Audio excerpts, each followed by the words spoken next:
Kevin McCarthy woke up on Saturday morning with a long-held dream fulfilled. After a 4-day standoff, he was elected Speaker of the U.S. House of Representatives. This makes him the most powerful member of the Republican Party. But is this really the case? Now, we are saying this because of the concessions he made in order to win his speakership.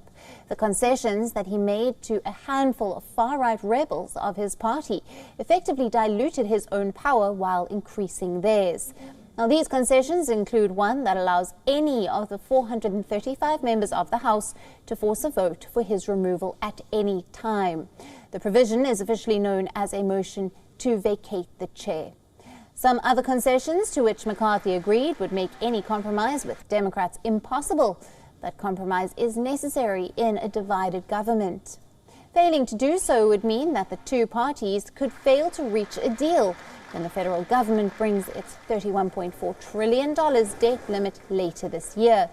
Failure to reach an agreement, or even a long standoff for that matter, could bring a default, and that would shake the global economy. And how will all of it play out? Consider this.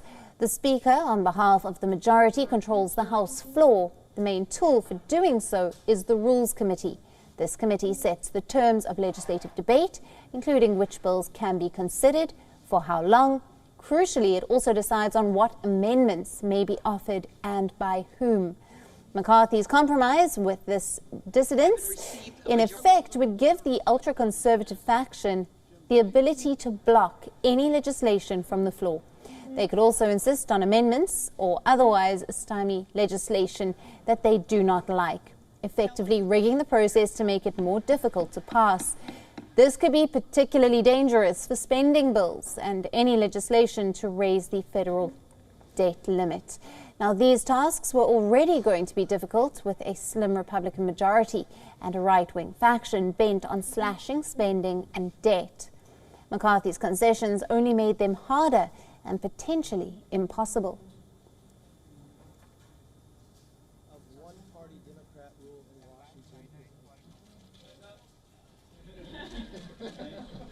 Little delayed. WION now available in your country. Download the app now. Get all the news on the move.